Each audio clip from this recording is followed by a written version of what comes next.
এরপরেও যদি আমরা আমাদের নিজেদের দাবিটাকে পুনঃপ্রতিষ্ঠিত করতে না পারি, আমরা নিজেরা যদি এগিয়ে না আসি, তারপরে বাঙালি হিসাবে নিজেদের লজ্জা ছাড়া আর কিছু বলার নেই। আমরা সেদিনও ভাস্করদার চোখে জল দেখেছি, আজকেও ভাস্করদার চোখেও জল। অনিরুদ্ধদা যার মানে এই আন্দোলন করতে এসে কি পেয়েছি না পেয়েছি জানি না, কর্মচারী সমাজ কি পেয়েছে না পেয়েছে জানি না, কিন্তু কর্মচারী সমাজ একজন লড়াকু মানুষকে দেখলেন, চিনলেন, জানলেন, তার চলার পথ, তার কথা বলা, তার জীবনশৈলী সমস্ত কিছুই দেখলেন, প্রত্যক্ষ করলেন। হেরে যাওয়ার আগে হার না মানার যে মানসিকতা,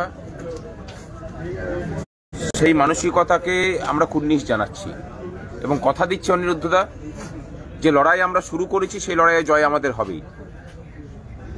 আপনি যে লড়াইটা বিগত 7 দিন ধরে দিলেন, আমি খুব চিন্তিত ছিলাম অনিরুদ্ধদাকে নিয়ে, কারণ বিগত একটা বছর ধরে এই রোদ বৃষ্টি কাদায় সমস্ত কিছুকে মানে জীবনে যাপন করেছেন মানুষটা।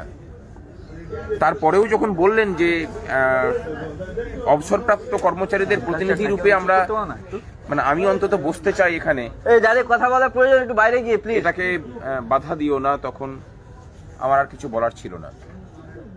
তখন ভাবলাম যে সত্যিই তো, যে যারা অবসর নিয়েছেন তাদের তো এই মহার্ঘ ভাতা বা ডিয়ারনেস রিলিফ ছাড়া তো আর কিছু নেই। যে মানুষটা সারা জীবন দিল তার সমাজের জন্য, সরকারের জন্য, সরকার নামক একটা মানে অদৃশ্য বস্তুর জন্য,